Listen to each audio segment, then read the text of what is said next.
Final thing that I hate. Well, actually, sorry, two more things that I hate because I run the show. Okay, here's the first. Keith Ellison, Democrat from Minnesota. He was nearly the head of the Democratic National Committee. He tweeted this out yesterday. Keith Ellison was associated with Louis Farrakhan. Keith Ellison is a radical anti-Semite.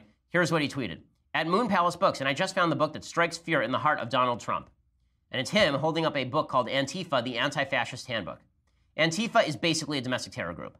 Okay, Antifa, there's tape of Steven Crowder's assistant, not gay Jared, being offered actual weaponry at one of my lectures by members of Antifa.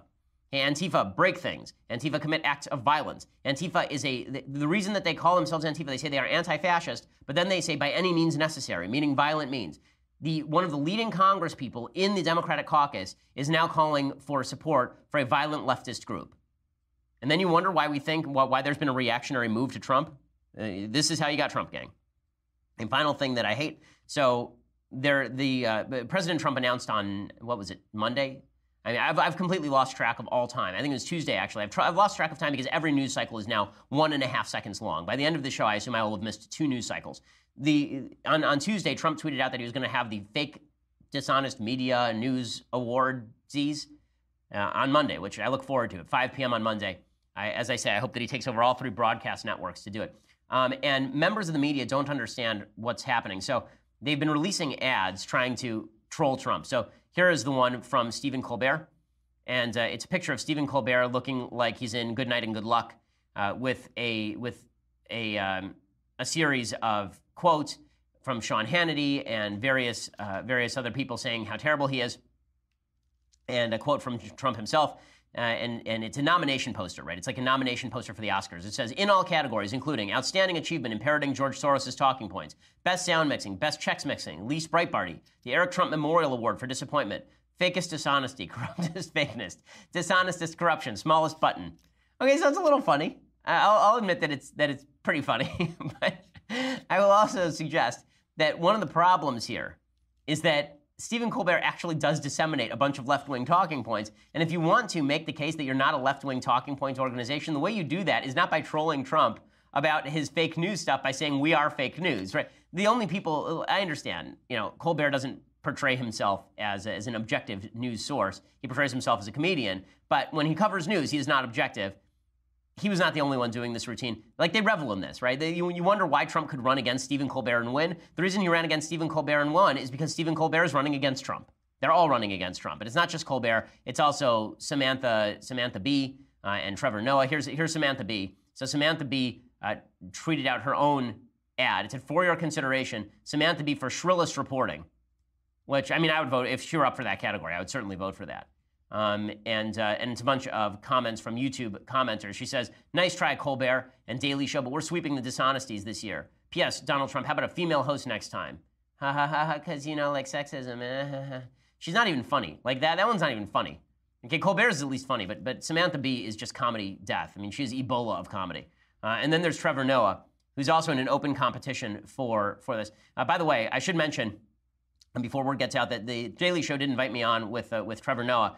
I said that I would, what I'm saying is that I will do it, but only if they broadcast it live. I'm not going to do it so it's live to tape and get cut apart the way that Jonah Goldberg was on The Daily Show. This is always my insistence when I do a show like that. Anyway, Trevor Noah put this up on as well. Most dishonest and corrupt media awards of the year consideration. And then it's a bunch of quotes, one from Breitbart News, one from Fox and Friends. I'm just disappointed he didn't put one from me. So here's one for Trevor Noah from me. Trevor Noah is in a running gun battle for least funny human being with Samantha B. Plus, he is a political hack on behalf of the left who has no clue about how American politics actually work. How's that? It might be a little long for the blurb, but there it is. In any case, if these people want to push Trump to greater heights, please continue to do this. Okay. Other things that I hate. So Stephen Colbert did an entire shtick yesterday because Donald Trump Jr. put out a tweet. And the tweet that Donald Trump Jr. Put out was a tweet of his daughter, and he said that he was telling her that he was going to take half her candy on Halloween to teach her what socialism was. Okay, kind of funny. And Stephen Colbert goes after Donald Trump Jr., as Stephen Colbert is apt to do.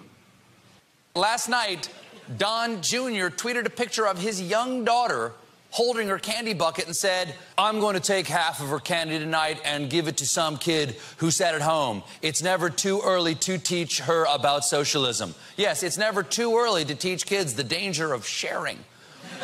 On Halloween, kids literally go door to door to get free candy from the neighbors because the kids don't have it and the neighbors do. That's socialism. Also, give it to some kid who sat at home. You know Halloween is fun, right? No child in the history of childing has ever voluntarily missed Halloween. I'm worried that kid didn't go out. Why? Is he okay? Is that child caring for a sick parent? You know what would be a nice thing to do? Give him half your Halloween candy. Okay, so this is such a misread of socialism, it's quite astonishing. So first of all, Halloween is not socialism, and sharing is not socialism. Voluntary sharing is not socialism. Okay, voluntary sharing is not socialism. It's called charity. We do it all the time. Okay, when you give out candy on Halloween, you're not being a socialist. You are sharing things. Okay, socialism is when the government forces you to share things. Socialism is when the government comes in and mandates that you share your candy, Stephen Colbert, you stupid idiot.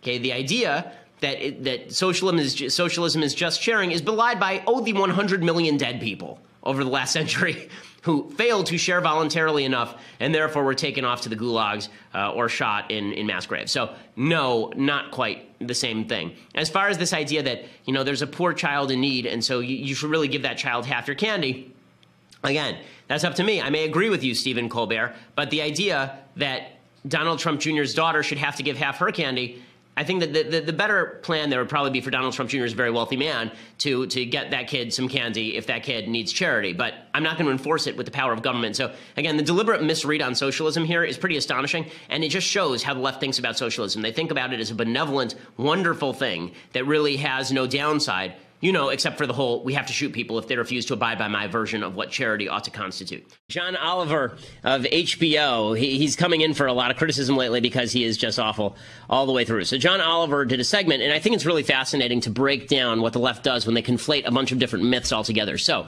John Oliver is very upset with what he terms school segregation. Now, he doesn't mean formal school segregation, as in black people are not allowed to go to this school, only white people can go to this school. He's talking about informal segregation, and he talks about some of the problems with it, without, of course, paying any attention to the real reason this is happening. It would still be problematic, even if these schools were roughly equivalent academically, as that would still be a violation of the principle of Brown versus Board of Education that separate educational facilities are inherently unequal. But in practice, they are very rarely equal in any way. Black and Latino children are more likely to attend schools with inexperienced teachers, which are then less likely to offer a college prep curriculum. On top of which, because race and class are inextricably linked, those students are 6 times as likely to be in high-poverty schools. And while there are teachers and students working incredibly hard in those places, they are often doing so with fewer resources. So how is it possible that our nation's schools are by some measures more segregated now than they have been in over 4 decades? Well, it turns out places like New York haven't so much resegregated as never really bothered integrating in the first place. Because the 1964 Civil Rights Act was very carefully crafted by northern lawmakers. It targeted the kind of segregation by law which existed in the South, so you couldn't have a school that was officially designated whites only, but it exempted the so-called racial imbalance of northern schools. So if a New York school was all white because it was drawing from an all-white area, even if that area had been kept that way due to a host of explicitly racist housing policies, that was somehow fine. And if you're thinking that is some hypocritical bullshit, you are not alone. Malcolm X was pointing this out in New York at the time. Okay, so we can stop it there. So he goes on along these lines. So there are a couple of things he's conflating. First of all, he's conflating the idea of voluntary segregation with involuntary segregation. He does it right there. He says there's no difference. The Civil Rights Act didn't force racial balance in schools that were racially imbalanced before. Right, because if there's nothing prohibiting a black person from joining the white school, and it's illegal to prohibit that black person from renting in that area, then what's the issue exactly? The real reason there's segregation in a lot of these schools, de facto segregation, not de jure, not in law, de facto segregation. The reason that there's de facto segregation in a lot of these schools is because, unfortunately, there's been a lot of white flight from inner cities, and the reason there's been a lot of white flight from inner cities is because of Democratic tax policy, which has increased taxes on people to increase the services for the people who are impoverished in those areas, and people who are wealthier left those areas. Right? This is actually what happened in the aftermath of the 1964 Civil Rights Act in a lot of areas. And when they tried mandatory busing, people just moved out of the scope of mandatory busing. This is also true because union rules prevent desegregation by putting inexperienced teachers in crappy schools. The union negotiates on behalf of the more experienced teachers. The more experienced you get, the cushier the job is supposed to be. And there's no market incentive to teach in a really bad, downtrodden inner-city school. Right? If you're a top teacher, what you really want is the top teachers at the crappy schools, presumably, and you want less experienced teachers at the better schools because the students are easier to deal with. You can learn how to deal with them there, and then you can go into a school that really needs more help, and you get paid a lot of money to do that. Michelle Rhee tried to do this in Washington, D.C., and the teachers' union would have nothing to do with it. So instead what you get is the least qualified teachers teaching in the worst possible areas, and the most qualified teachers teaching in the really, really nice areas. Now, one of the arguments that Oliver and the left make is that the tax money that's paid in a lot of downtrodden areas is not equal to the amount that's paid in a lot of local areas that are more upper crust. That's true because richer areas tend to take in more tax revenue. But the money is not the solution because, for example, LAUSD spends about $10,000 per year per student, and that's not improving its educational metric at all. We've increased spending on education in the United States multiple times over. We spend a lot of money on education here in the United States, and it doesn't match up with the amount of accomplishment in education because education really comes down to a couple of factors. One, good teachers who are being paid properly for their services, and that means market rate for their services. And two, parents who care enough to ensure that their kids get a good education in spite of all the challenges that surround them. So this is not an excuse for bad public schools, but to suggest that it's white people being racist against black people and that's why predominantly black schools in the inner city are really crappy. No, it's government policy that drove people out of these cities. It's government policy that attempted to force people into associations they didn't want to be in, that drove people further and further out into the suburbs. That's why you saw white flight into the suburbs. The reality is that if you had a school voucher program where students of any race and any age could move into schools that were better, you'd immediately see a leveling effect. It's why school vouchers are the single greatest civil rights issue of our time when it comes to black and Hispanic folks. The idea that you don't have a choice in the school you go to means you're trapped in a failing school by a union that wants your butt in the seat so they can all get paid. The best solution to desegregation here is to allow people to go where the best teachers are and where the best education is and allow people to select that because the market forces rule. The market forces do rule. And you will see that happen if the government allows market forces to rule. You don't see anything like desegregation among McDonald's. Why? Because there's a market for McDonald's in inner city communities. People are willing to pay for it, and so they get it. You actually don't see segregation in higher universities. Why? Because state schools are basically open admittance.